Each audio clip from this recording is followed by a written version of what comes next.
Secundaria segundo grado. Ciencias. Física. La ciencia de comunicarnos.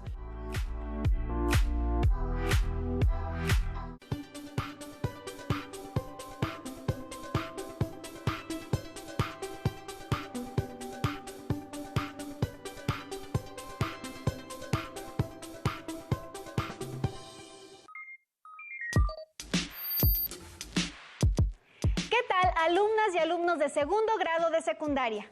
Sean bienvenidas y bienvenidos a una sesión más de Aprende en Casa 3 en la asignatura de Ciencias Física. Mi nombre es Leslie Mendívil y en esta ocasión nos acompaña el maestro Cosme Fragoso, quien nos apoyará en el desarrollo del tema. Bienvenido, maestro. Muchas gracias, Leslie. Es un gusto participar en esta sesión. Espero que todas y todos los que nos ven se encuentren bien de salud y estén extremando las medidas recomendadas por las autoridades para que pronto podamos llegar al semáforo verde. En esta ocasión reflexionaremos sobre cómo los avances en la ciencia y tecnología han permitido el desarrollo de las telecomunicaciones. Esta sesión se titula La ciencia de comunicarnos. Alumnas y alumnos, tengan a la mano su cuaderno y lápiz o bolígrafo para que tomen nota de lo que, a su consideración, sean los aspectos más relevantes del tema que trataremos en esta sesión. Si tienen discapacidad visual, preparen sus hojas Leyer, punzón y regleta. Si surgen dudas sobre lo que se mencione, también anótenlas. Más tarde podrán investigarlas en libros especializados o en páginas de internet.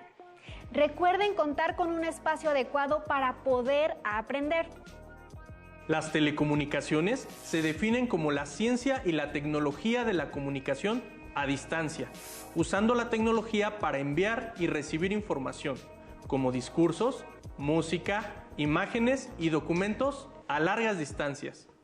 La capacidad de transmitir información de forma rápida, precisa y eficiente siempre ha sido uno de los principales enfoques que impulsan la innovación humana. Desde el hombre prehistórico, con sus señales de humo, hasta los ejecutivos de alto poder que manejan teléfonos inteligentes en la actualidad, la comunicación sigue siendo una clave para la supervivencia y el éxito.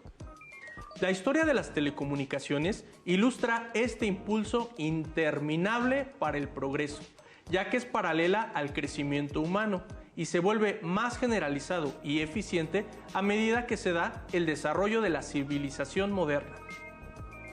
Aunque las telecomunicaciones, como estudio unificado de las comunicaciones a distancia, es una idea reciente, siempre han existido medios de comunicación que también son estudiados por esta disciplina. A lo largo de la historia han existido diferentes situaciones en las que fue necesaria una comunicación a distancia, como en la guerra o en el comercio. Sin embargo, la base académica para el estudio de estos medios, como la teoría de la información, datan de mediados del siglo XX. Conforme las distintas civilizaciones empezaron a extenderse por territorios cada vez mayores, fue necesario un sistema organizado de comunicaciones que permitiese el control efectivo de esos territorios. Es probable que el método de telecomunicaciones más antiguo sea el realizado con mensajeros, personas que recorrían largas distancias con sus mensajes. Lo que sí sabemos es que ya las primeras civilizaciones, como la sumeria, la persa, la egipcia o la romana, implementaron diversos sistemas de correo postal a lo largo de sus respectivos territorios. Las primeras tecnologías usadas en la comunicación recurrían a señales visuales como las del fuego, conocidas como almenaras o señales de humo, o acústicas mediante el uso de tambores o cuernos. El historiador griego Polibio explica un ejemplo de comunicaciones a larga distancia utilizado en la antigua Grecia.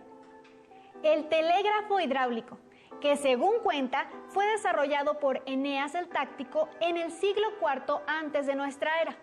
Este telégrafo consistía en 2 cubas de agua provistas del grifo y sumergidas de forma vertical, una tablilla con los signos y señales que se deseaban transmitir.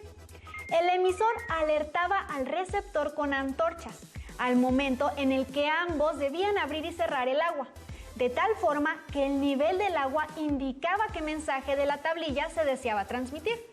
Hasta ese entonces se transmitían mensajes sencillos como peligro, o Victoria, sin la posibilidad de dar detalles o descripciones. Sin embargo, estas primeras manifestaciones técnicas no dieron como resultado sistemas de telecomunicación reales, sino que hasta la edad contemporánea no se inventaron formas para realizar comunicaciones a distancia. Fue el correo postal en sus diferentes manifestaciones el que asumió el papel de comunicar a las personas durante casi toda la historia. Más reciente es el uso de los telégrafos ópticos, considerado el primer sistema de telecomunicación moderno al permitir codificar mensajes que no habían sido prefijados con anterioridad. Se trataba de unas estructuras provistas de brazos móviles que mediante cuerdas y poleas adoptaban diferentes posiciones con las que codificar el mensaje. Aunque fue Robert Hooke quien en 1684 presentó a la Royal Society el primer diseño detallado de un telégrafo óptico, no fue hasta principios del siglo XVIII en Francia cuando se implementó de una forma eficaz. Fue durante la Revolución Francesa cuando existía en el país una necesidad importante de poder transmitir las órdenes de una forma eficaz y rápida, cuando el ingeniero Claude Chappe y sus hermanos instalaron 556 telégrafos ópticos que cubrían una distancia de casi 5,000 kilómetros. La primera línea de 22 torres y 230 kilómetros se dispuso en 1792 entre París y Lille, y en 1794 transmitió la noticia de la victoria francesa. El sistema, que resultó ser un éxito en el terreno militar, se extendió por toda Europa, aunque con las modificaciones propias de cada país. El telégrafo eléctrico, que se desarrolló en la primera mitad del siglo XIX, tiene su origen en multitud de experimentos y nuevas tecnologías, por lo que no se puede mencionar un único inventor, aunque sí algunos nombres importantes. Fue en 1837 cuando William Foothill Cook, quien se asoció con el profesor de física Charles Weston, patentó un telégrafo de 5 conductores eléctricos que hacían mover otras 5 agujas imantadas con las cuales señalar una de las 20 letras que tenía el aparato. En julio de ese mismo año hicieron una demostración de su invento entre las estaciones de Euston y Camden Town, pero no fue hasta el 9 de julio de 1839 cuando empezó a funcionar su invento entre la estación de Paddington en Londres y la de West Drayton, a 21 kilómetros de distancia.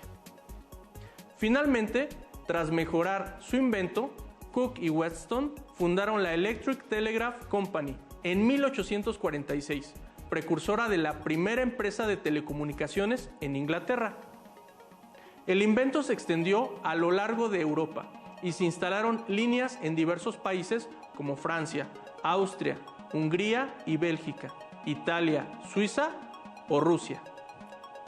La otra pareja clave en la historia de la telegrafía fue la formada por el pintor Samuel Morse y Alfred Vail, ambos estadounidenses y contemporáneos a Cook y Weston.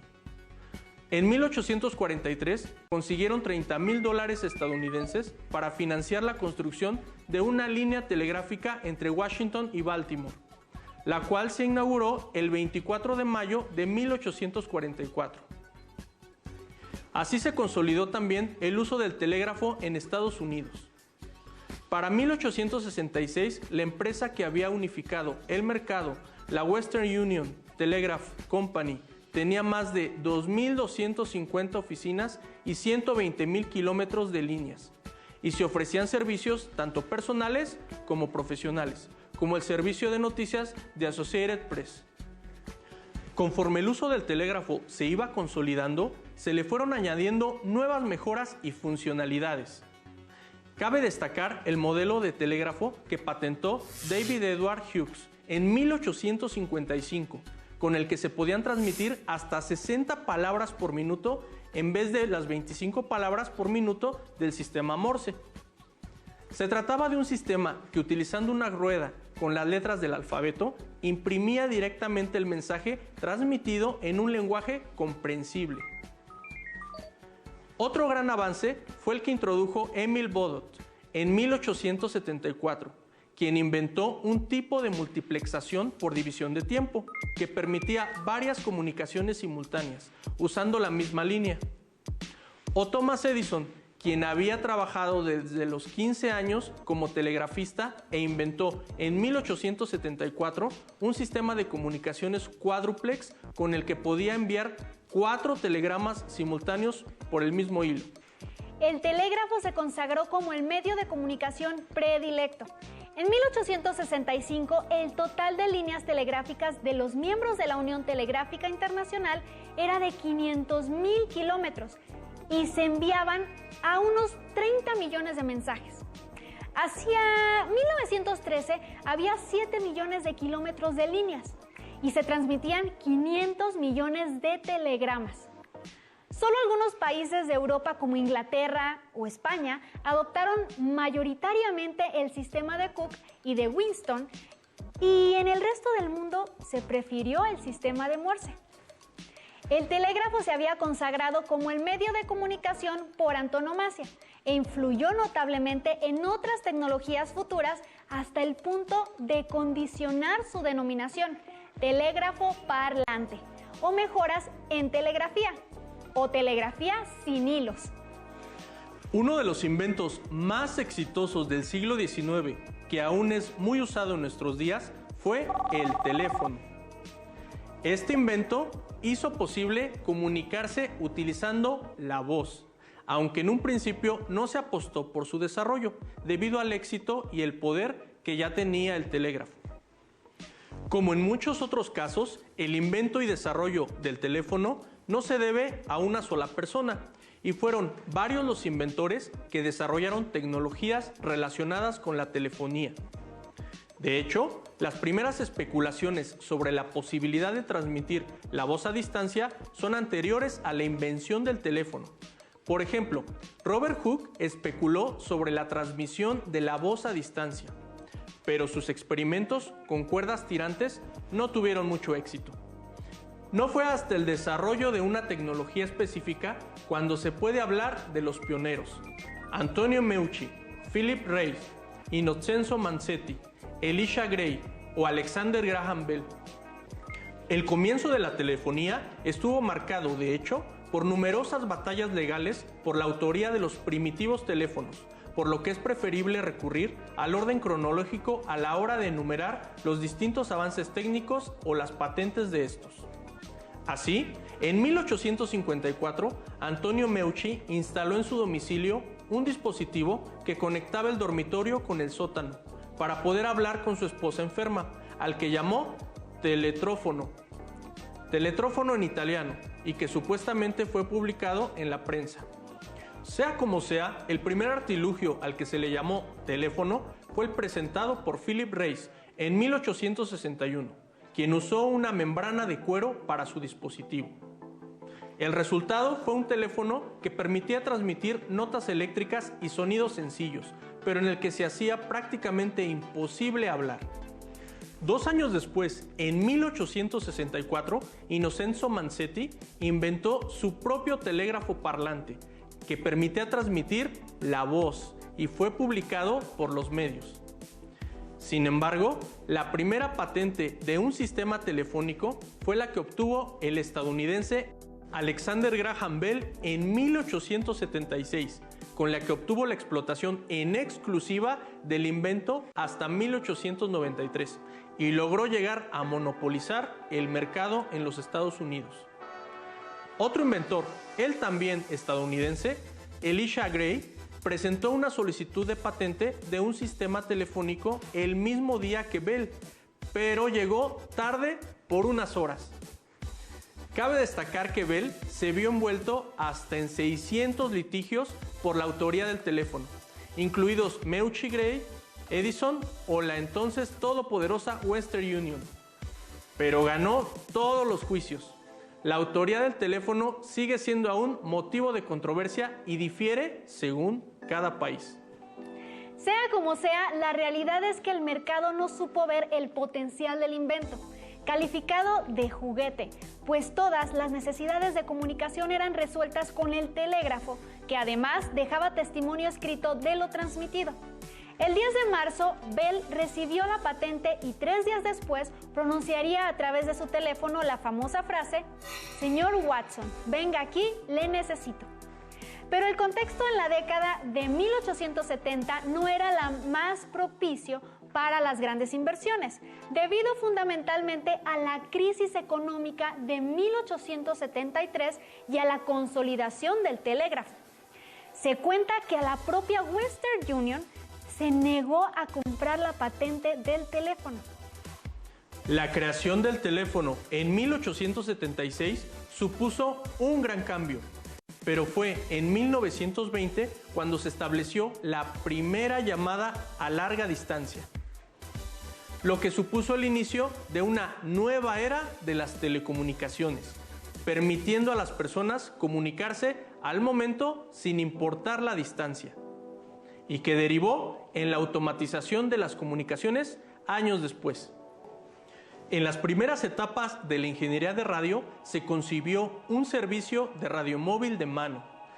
En 1917, el inventor finlandés Erik Tigerstedt presentó una patente para un teléfono plegable de bolsillo con un micrófono de carbono muy delgado. Los predecesores de los teléfonos celulares incluyen las comunicaciones de radio analógicas de barcos y trenes. La carrera para crear dispositivos telefónicos portátiles realmente comenzó después de la Segunda Guerra Mundial, con la evolución que tiene lugar en muchos países avanzados. En la URSS, en los años 50, el inventor Leonid Kuprianovic desarrolló un dispositivo móvil con un alcance de 1,5 kilómetros. Su invento fue publicado en la revista soviética Radio, pero no tuvo el éxito comercial del que gozó, el que muchos consideran erróneamente el primer dispositivo de mano móvil que fue presentado por John F. Mitchell y Martin Cooper en 1973, usando un pesado teléfono de 2 kilogramos. En 1973, el Dynatac 8000X fue el primer teléfono móvil de mano disponible comercialmente. Los avances de la telefonía móvil se han trazado en generaciones sucesivas, empezando por los servicios 0G, generación 0. Estos sistemas no eran celulares, soportaban algunas llamadas simultáneas y eran muy caros. El primer teléfono móvil de mano estuvo disponible comercialmente en los años 80. Muchos otros países siguieron lanzando la red celular analógica 1G en la década de 1980 y principios de la década de 1990. Estos sistemas de primera generación 1G podían hacer llamadas simultáneas más lejos, pero todavía se utilizaba la tecnología analógica. 10 años más tarde, en el 2001, la tercera generación 3G fue lanzada en Japón. Incluía mejoras que permiten las redes tener mayores velocidades de transferencia de datos y de capacidad. Para el año 2009 se hizo evidente que en algún momento las redes 3G se verían abrumadas por el crecimiento de las aplicaciones de banda ancha, tales como transmisión multimedia. En consecuencia, la industria comenzó a buscar a las tecnologías de datos de cuarta generación optimizadas, con la promesa de mejorar la velocidad hasta 10 veces sobre tecnologías 3G existentes. Para el año 2019 se lanzaron las primeras redes comerciales 5G en algunas partes del mundo, aunque más bien sigue siendo una tecnología experimental, con proyecciones a expandirse en el transcurso de la década de 2020. Desde 1973 a 2005, las suscripciones de teléfonos móviles en todo el mundo crecieron a más de 7,000 millones, habiendo más teléfonos móviles que personas en el planeta y llegando hasta el fondo de la pirámide económica. Los teléfonos móviles son usados para una variedad de propósitos, tales como mantener el contacto con miembros de la familia, conducir negocios y con el fin de tener acceso a un teléfono en caso de una emergencia. Algunas personas llevan más de un teléfono móvil para diferentes propósitos, tales como para uso comercial y personal. Las Naciones Unidas informaron que los teléfonos móviles se han extendido más rápido que cualquier otra forma de tecnología y pueden mejorar la vida de las personas más pobres en los países en desarrollo mediante el acceso a la información en los lugares donde la red fija o internet no están disponibles, especialmente en los países menos desarrollados. El uso de los teléfonos móviles también genera una gran cantidad de microempresas proporcionando este tipo de trabajo, como la venta de tiempo aire en las calles y la reparación o reacondicionamiento de teléfonos. Por otra parte, la Unión Soviética lanza al espacio el primer satélite artificial, Sputnik 1, el 4 de octubre de 1957. Estados Unidos envía 4 meses después a Explorer 1, comenzando así la carrera espacial. Hacia el final del siglo XX, más de 2.200 satélites estaban orbitando el planeta Tierra, muchos de estos proveyendo señales continuas de información científica. Un satélite de comunicaciones funciona como una estación repetidora. Las antenas receptoras del satélite recogen las señales transmitidas por las estaciones de tierra. Se filtran las señales, se cambia su frecuencia y se las amplifica. Y luego se las distribuye de vuelta a la Tierra a través de las antenas transmisoras. Hay cientos de satélites activos de comunicaciones en órbita. Reciben las señales de una estación terrestre, las amplifican y las retransmiten con una frecuencia distinta a otra estación.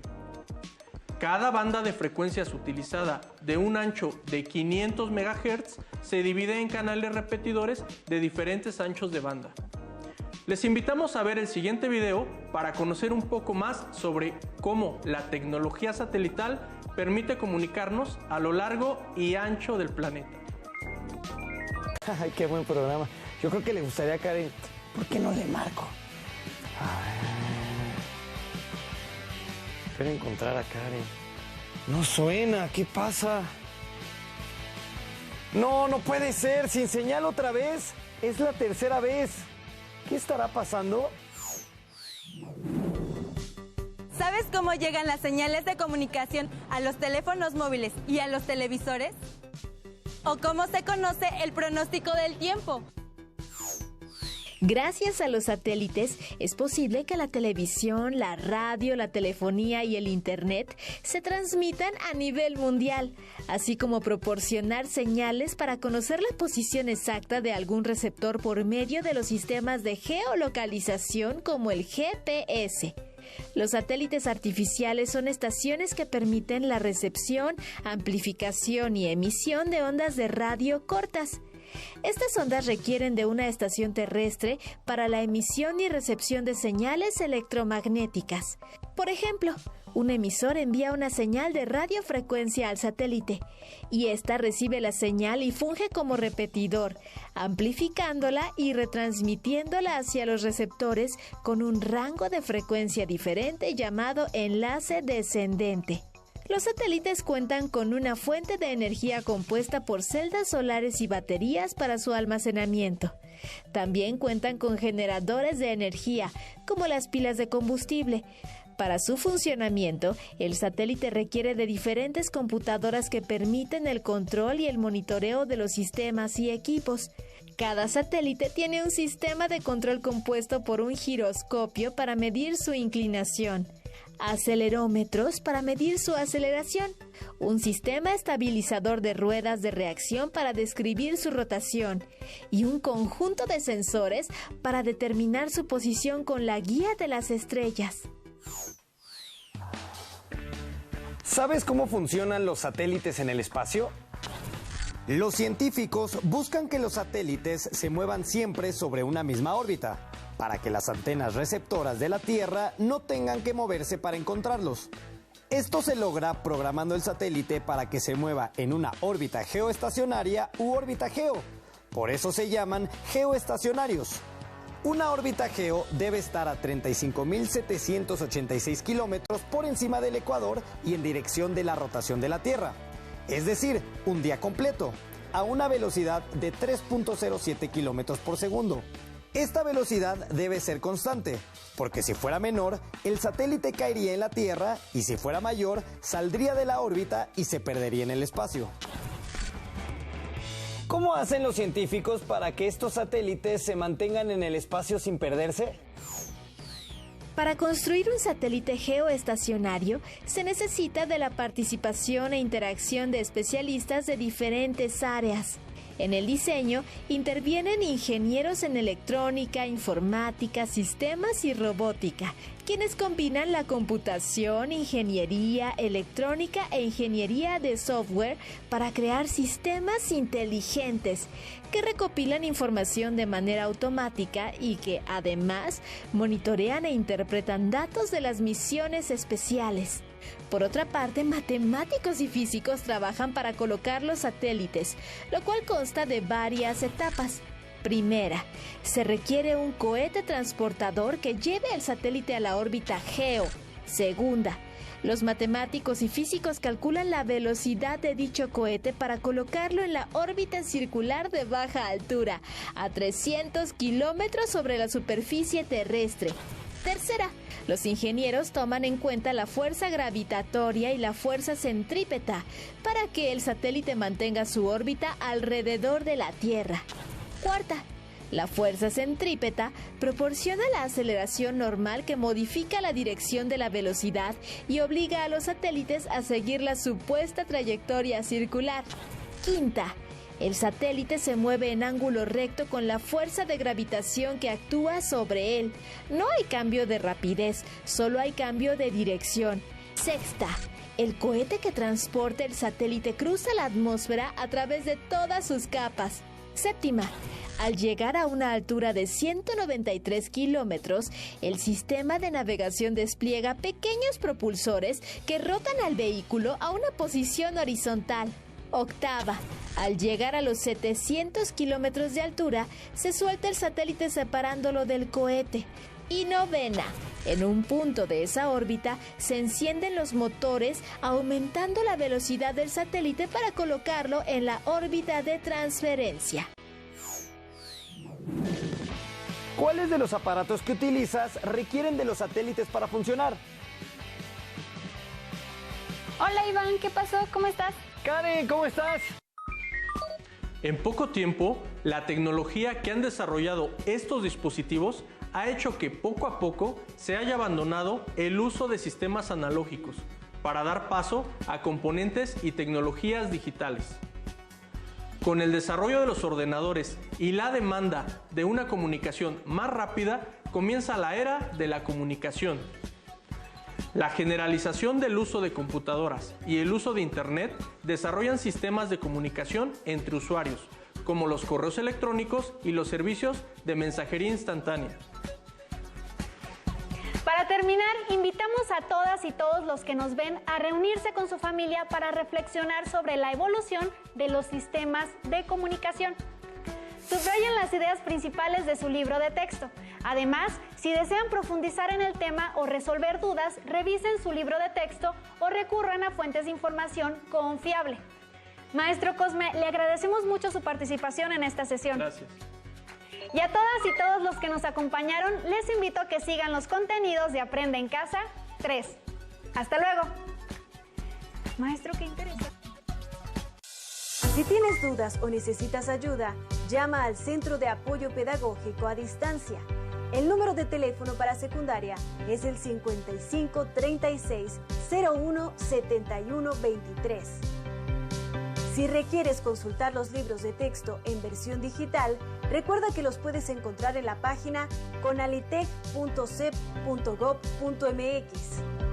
Y recuerda que también cuentas con el sitio aprendeencasa.cep.gov.mx, en donde podrás ver nuevamente los videos de los programas y además encontrarás actividades para fortalecer tus aprendizajes.